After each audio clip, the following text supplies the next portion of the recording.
ఆ కాంట్రాక్ట్ బలవంతంగా చేపించి ప్రీ క్లోజర్ చేసి వాళ్ళని పంపించేసి ఆయన బతుకున్నంత వరకు మళ్ళా టెండర్ పిలవలేకపోయాడు.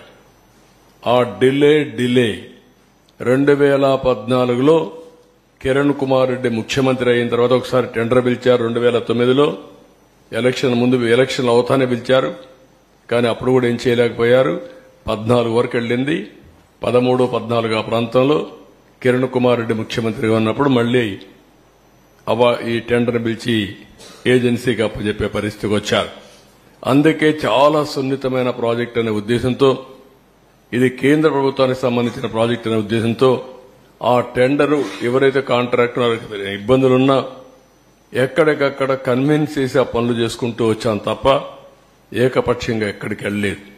ఈయన చేసింది ఏకపక్షంగా పోయి మొత్తం ఇది దెబ్బతినే పరిస్థితి వచ్చింది. ఈ విషయాలు చాలా స్పష్టంగా వాళ్ళు చెప్పారు. నెక్స్ట్, ఇంకొక పక్కన కొత్త కాంట్రాక్టర్ మార్చడం వల్ల 10 నెలలు పైగా పనుల్లో జాప్యం జరుగుతుంది. ఒకే పనిని 2 ఏజెన్సీలు ఆ పని నాణ్యతలో ఇబ్బంది వస్తే ఎవరు బాధ్యత వహిస్తారు? అందువల్ల కాంట్రాక్టర్లు మార్చవద్దు. పాత కాంట్రాక్టర్ ఎప్పుడు కూడా ఏ పని చేసినా గ్యారంటీ ఇవ్వాలి. ఆ గ్యారంటీ ఇన్ని సంవత్సరాలను ఇస్తారు. ఆ గ్యారంటీ ఇచ్చిన తర్వాత పాత కాంట్రాక్టర్ని మారిస్తే కొత్త కాంట్రాక్టర్ వస్తే ఇద్దరిలో ఏదైనా ఇబ్బందులు వస్తే ఎవరు రెస్పాన్సిబుల్? అకౌంటబిలిటీ ఎవరిది? జవాబుదారీతనం ఎవరు? అది ఫిక్స్ చేయలేము. కాబట్టి మీరు మార్చొద్దండి అని చాలా స్పష్టంగా చెప్పారు. అయినా కూడా వినకుండా మొండిగా ముందుకు పోయారు. నెక్స్ట్, ఇక్కడ కాంట్రాక్ట్ని మార్చడం, ముందు చూపు లేకపోవడం, సరైన సమయంలో పనులు చేయకపోవడం, చేసే పనుల్లో జాప్యం వంటి కారణాల వల్ల నిర్మాణంలో తీవ్రంగా జాప్యం జరుగుతుందని కావున ఏజెన్సీలు మార్చవద్దని మళ్లీ 16/8/19 చెప్పారు. ముందు లెటర్లు రాశారు. మళ్లీ వీళ్ళు ఇది కూడా చెప్పారు.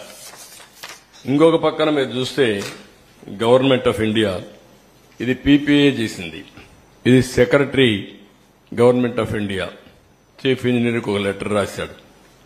ఇతను రాసింది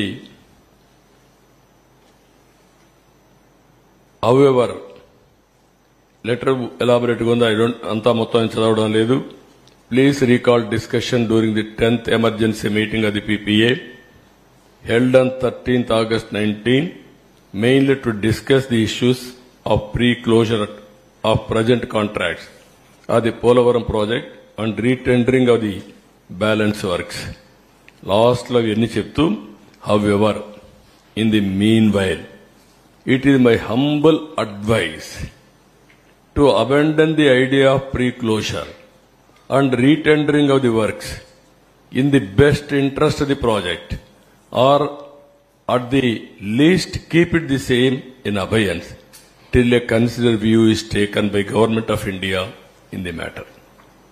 ఇంత స్పష్టంగా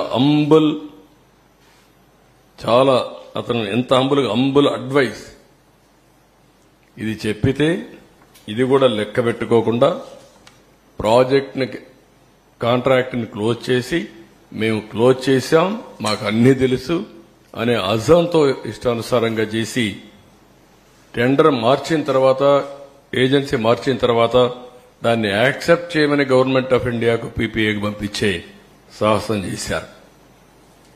నెక్స్ట్, దీనివల్ల పర్యవసానం చాలా క్లియర్గా నీతి ఆయోగ్ ఒక నిపుణుల కమిటీ వేసింది. ఐఐటి హైదరాబాద్, దాంట్లో పేజ్ నెంబర్ 38 మీరు ఒకసారి చదువుకోవచ్చు క్లియర్గా. ఇక్కడ చూస్తే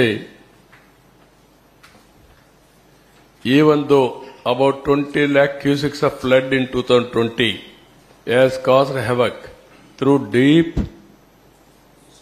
scoring, length about 150 meters, level about -22 meters at 3 locations near to the ECRF dam, that is Coffer Dam Gap 1 and Gap 2.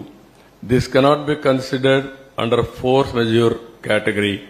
The reasons for this distinction can be attributed to inefficient planning due to untimely closure of gaps in the Coffer Dam.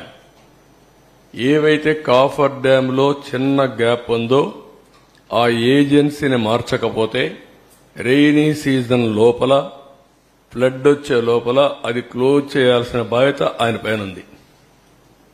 ఆ సమయంలో మార్చేశారు. ఆ సమయంలో మార్చి మళ్ళా department letters రాశారు. ఈ టైంలో close చేయకపోతే ప్రమాదం వస్తుంది అని చెప్పారు. అయినా పట్టించుకోలేదు, ఎవ్వడూ పట్టించుకోలేదు. దాని పర్యవసానం మీరు చూస్తే చాలా ఇంకా నెక్స్ట్. దీంతో ఈరోజు డయాఫామ్ వాల్ 3 మేజర్ డ్యామేజ్ జరిగాయి. కాంక్రీట్ వర్కులు మాత్రం